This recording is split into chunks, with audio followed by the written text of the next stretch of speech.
particularly like our activities. I got to make sure there's no people in the road or crashes or construction zones, anything that could be a hazard to me, washing out, wiping out, crashing, dying. You have a group of people that just think you're the best. What is that? Why are the fans? You have almost 2 million people following you. Is it because you're an outlaw? I don't think so. I think it's the videos I made. I put a lot of time and effort to making my videos. I'm not the best rider in the world. I know that. There's always going to be somebody faster, stronger, better at anything you do. So I'm not trying to say I'm the fastest in the world, but I lost my subject. Well, no, it's just like the videos. Oh yeah. Yeah, I mean, people. Why do people like you? Why do they watch the videos? I think it's because I put so much time and effort into the videos, and I edit videos for probably 8 hours every single day. So you're a content creator. What's the content that people are watching? They, well, obviously they love the motorcycles. The thing that made me more popular than other motorcyclists is bringing the supercars into the picture as well, because you have a motorcycle community and you have a car community. Which one's bigger?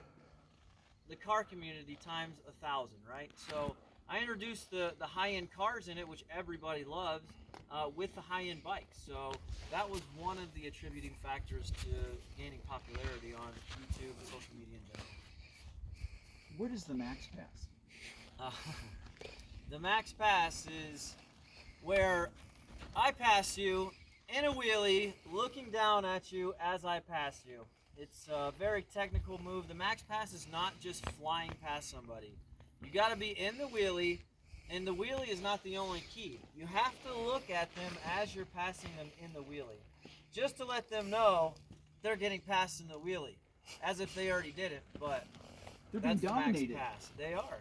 And I love to do it to supercars because I got a $20,000 bike that blows past a $200,000 car.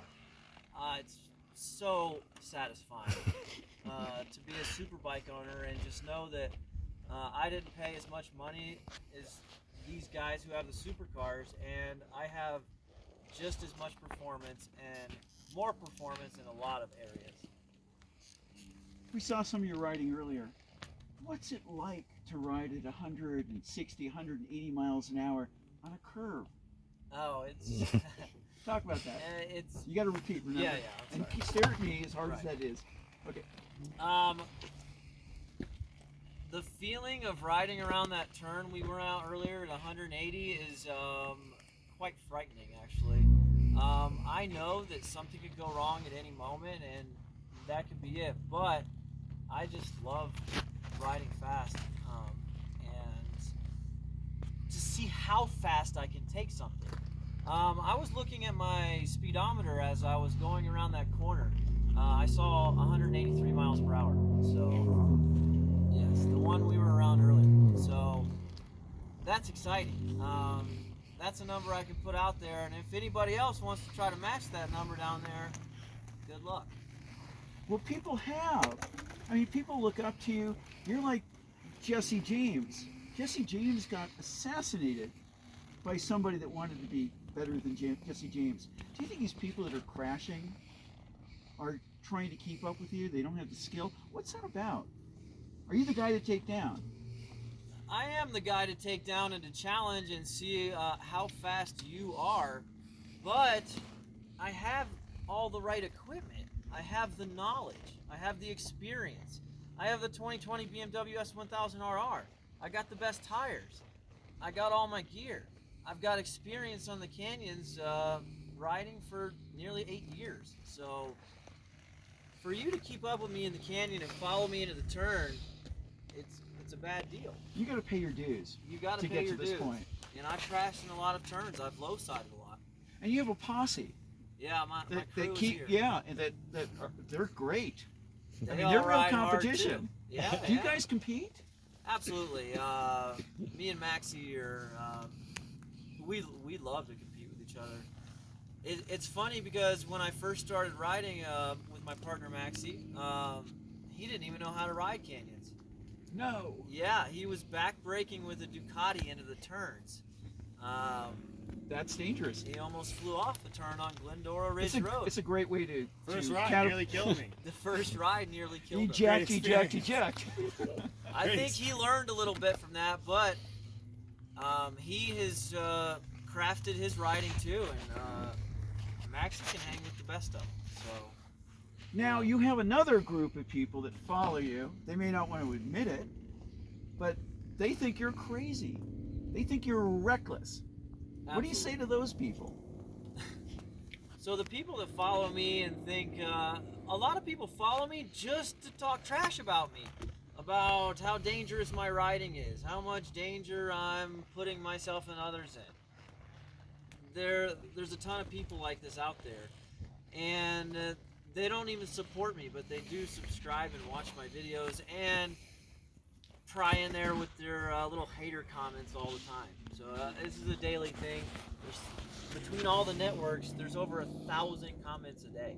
So Really? yeah, there's a lot of positivity, a lot of negativity. One comment will say, "You are the god of riding.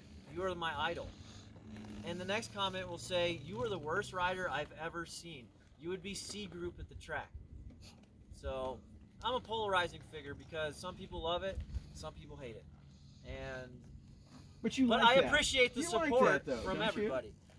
I don't like people hating me. No, I don't like that. I of course love the people that support and love MAXWRIST, but I don't. No, I don't enjoy having a bunch of haters. But when you build popularity, haters come.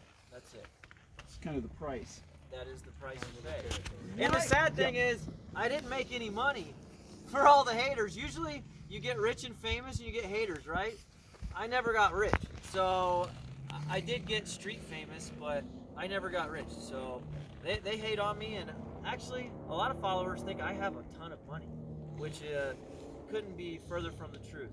I have to thank all my followers for donating to buy me this bike. The name of this bike is Phantom, F-A-N-T-O-M, because the fans bought it, so that's why we call it Phantom. So I have a lot of support out there, and I love all my followers. I appreciate everything they do. What do the cops think about you? I hear that, that there's a certain admiration and respect because you are out here slicing up the road, but you're doing it kind of the right way? Let's see. I think that police officers that know MAXWRIST like MAXWRIST because a lot of them I've passed going way over the speed limit and they haven't messed with me. The only one ticket I got was in Deadwood for passing that police officer at 137 for crossing the double yellow, not for 137 and a 45, which is what I did. So, you know what? I fully deserve that ticket. I'll take it, but it's funny. When I was in Little Rock, Arkansas, I had a police officer from there DM me on Instagram and said, "Have fun this weekend. You're good. Don't worry about us." No, really. So I had a free pass in Little Rock, Arkansas to go as fast as I wanted anywhere. And the only So some police officers, I've never hurt nobody. I've never hurt myself. I've never hurt any property. I've never hurt anything. So maybe cops know that, but my bike is fully registered. It's insured, and I have all my paperwork on me. If I pull over for police officers, if they turn on their lights, I'm pulling over because, truth be told, it's gonna be a good video. It's going to get hundreds of thousands of views if I get pulled over. There's a ton of people out there just waiting for me to get pulled over and see what happens. And they've been let down pretty much every time. Nice. Is there anything else you want to tell us about what you do? Where do you go from here? My ultimate dream is to actually get off the canyon and own my own track. That's what I want to do. I can invite all my friends over, anybody out there over, and we can have fun on my track, and there's not going to be hazards like cars, guardrails, cliffs, rocks, trees, animals. the list keeps going on of hazards that are on the street. So it would be cool to own my own track and all of our friends could ride there, and not be like a regular track where you got to pay $300 to get in. You got to go through all this stuff, and in California, you got to drive all the way out to the desert to get to the track. We're in Los Angeles. The closest track to here is out in the desert, over 100 miles away. So every time I've been to the track, it's cost me about $700 between. Can we stop for just 1 second? Absolutely. I want to check something. I got like a quick warning light. Let me just check this. All right. It's looking great so far. That's surprising. It's dark outside. I can't even look at the lights. Now with these lights, these lights are good. I start like tearing up. No, I see the display up here. They got you. You look good. You look good your over here. interview's longer than mine. Hey, I got a. Yeah? Yeah. I'm just kidding. I got the whole thing. I just talked about stories. Really? Basically. Oh yeah, I need to.